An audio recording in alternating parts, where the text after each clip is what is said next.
প্রিয় সহকর্মীবৃন্দ, আসসালামু আলাইকুম। আজ আমি আপনাদের সামনে যে বিষয়গুলো নিয়ে কথা বলতে হাজির হয়েছি, বিষয়গুলো আমাদের জন্য অনেকটা বৈষম্যমূলক কথা। এগুলো আমরা যে কত ধরনের বৈষম্যের শিকার হই এদেশে বা আমাদের দেশে, তা আমি আজকের আলোচনার মাধ্যমে তুলে ধরবো আপনাদের সামনে। আজ আপনারা খেয়াল করছেন কিনা আমি জানি না, আজ বিশেষ শিক্ষা ক্যাডারদের একটা আন্দোলন ছিল, অর্থাৎ মানববন্ধন ছিল। আপনারা কে কে খেয়াল করছেন জানি না, কারা কারা খেয়াল করছেন তাও জানি না, তবে সেখানে খেয়াল করছেন কিনা জানি না।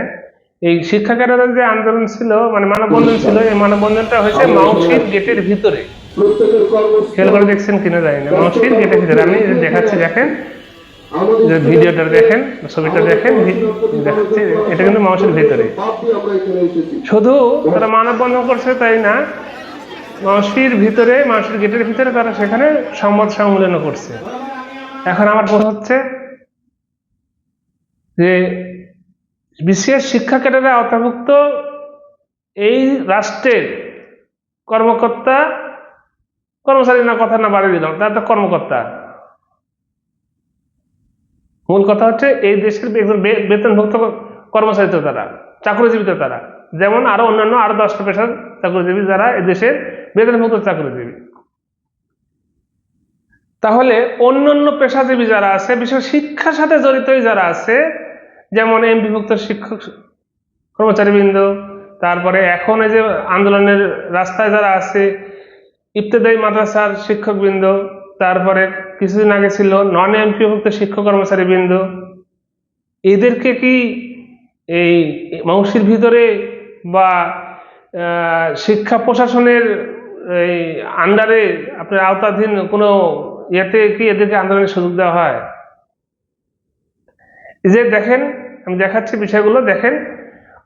আপনার হচ্ছে মাদ্রাসার শিক্ষকগণ কিভাবে, কোথায়, কিভাবে আন্দোলন করতেছে, তাদের আন্দোলনে কিভাবে এই শিক্ষা প্রশাসনের লোকজন, বিশেষ করে শিক্ষা প্রতিষ্ঠান নেতৃত্বে, শিক্ষা প্রতিষ্ঠান নির্দেশে কিভাবে আন্দোলনকে বাধাগ্রস্ত করা হচ্ছে, কিভাবে তাদের জল কামান ছড়া হচ্ছে, কিভাবে তাদের ইয়ারশের, কিভাবে তাদের ব্যারিকেড দেওয়া হচ্ছে, এই বিষয়গুলো দেখেন। আর নন এমপি শিক্ষকগুলো দেখাচ্ছে, নন এমপি শিক্ষকদের বিষয়টা দেখেন।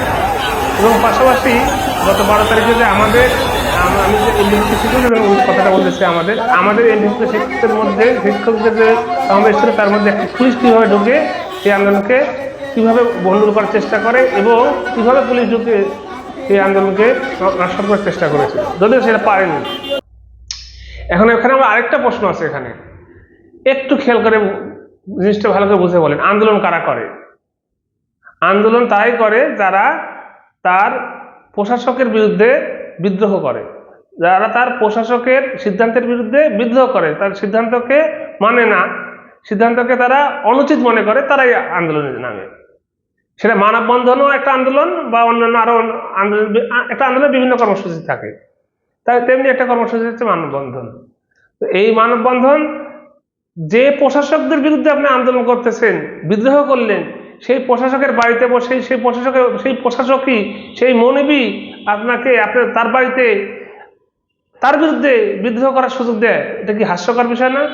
তাহলে অন্যান্য পেশাজীবী যারা ছিল, অন্যান্য শিক্ষার ক্ষেত্রে, শিক্ষার সাথে সংশ্লিষ্ট পেশাজীবী, নন এমপিভুক্ত শিক্ষক সমাজ, এমপিভুক্ত শিক্ষক সমাজ এবং বর্তমানে যারা আন্দোলনে আছে ইবতেদায়ী মাদ্রাসার শিক্ষকবৃন্দ, এরা কি দোষ করলো?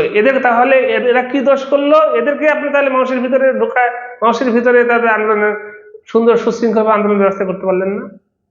সেটা তাই না করলেন, তাহলে তাদের আন্দোলনে কেন গরম পানি ছড়া হচ্ছে? তাহলে তাদের আন্দোলনে কেন পুলিশে লাঠিচার্জ করা হচ্ছে? তাহলে তাদের আন্দোলনকে কেন ভণ্ডুল করার জন্য পুলিশ দিয়ে বিভিন্ন ধরনের বাধাগ্রস্ত করা হচ্ছে? এমনকি সেখানে মহিলা যে শিক্ষকগুলো ছিল তাদেরকে বলতে ছাড় দেওয়া হয়নি, তাদেরকেও ধরে পুলিশ তাদের গায়ে হাত দিচ্ছে। এই একটা দেশে, এই একটা পেশায়, একই পেশায় আমরা পেশাগত দায়িত্ব পালন করবো, আমরা এত বৈষম্য, দিনে দিনে আর কত বৈষম্যের শিকার হব? আর কত বৈষম্যমূলক আচরণ করলে দেশের শিক্ষার সাথে জড়িত বা আমাদের শিক্ষা প্রশাসনের সাথে যারা জড়িত, তারা তাদের এই এই এই তাদের অযৌক্তিক বিষয়গুলোকে যৌক্তিক প্রমাণ করতে পারবে।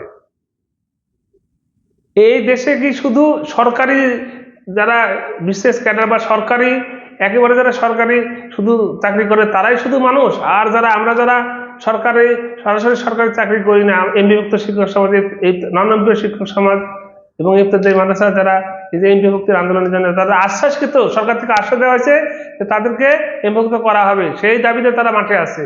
তারা কি মানুষ না? শুধু কি তারাই কি শুধু বিশেষ ক্যাডারের শিক্ষা প্রশাসনের সাথে যা জড়িত, শুধু কি তাদের দ্বারা এদেশের শিক্ষা ব্যবস্থা পরিচালিত হয়? আমরা কি শিক্ষা ব্যবস্থা পরিচালনার কোনো দায়িত্ব পালন করি না? তাহলে কেন আমাদের সাথে প্রতিনিয়ত এভাবে বৈষম্যমূলক আচরণ করা হবে? কেন আমাদের আন্দোলনে সরকারিভাবে বাধাগ্রস্ত করবে, আমাদের এই বিভিন্ন সমাজের আন্দোলনে বাধাগ্রস্ত করবে, আর তাদেরকে কোলে বসায় আন্দোলনের সুযোগ করে দিবে, তাদেরকে কোলের ভিতরে বসায় আন্দোলনের শিক্ষা প্রশাসনের বিরুদ্ধে আন্দোলন করতেছে, তাদেরকে আবার তাদের ঘরে আপনার মাউসের মধ্যে বসায় সংবাদ সম্মেলনের সুযোগ করে দেওয়া হবে? এটা কোন ধরনের নীতি? এই নীতিগুলো আর কতদিন এভাবে বলা থাকবে? এই দুই চোখা নীতি কতদিন থাকবে?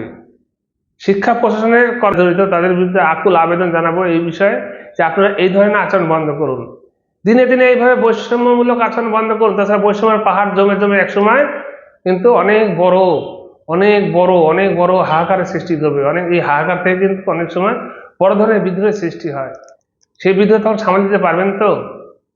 সেই বিদ্রোহ অনেক বড় বিদ্রোহ যখন দেখা দিবে তখন কিন্তু পালানোর পথ খুঁজে পাবেন না। উদাহরণ বেশি দূরে নাই, উদাহরণ 5 আগস্ট দিকে খেয়াল করেন তাহলে দেখতে পাবেন উদাহরণ। অনেক শক্তিশালী সমাজ ছিল, অনেক শক্তিশালী একটা দল ছিল, অনেক শক্তিশালী সরকার ছিল, কিন্তু শেষ পর্যন্ত পালায় দিশা পায়নি। তো আশা করি এই ধরনের এই বৈষম্য জমতে দিয়ে বৈষম্যমূলক আচরণ করে বৈষম্যর পাহাড় জমা করেন না, এর পরিণাম ভালো হবে না। ধন্যবাদ সবাইকে।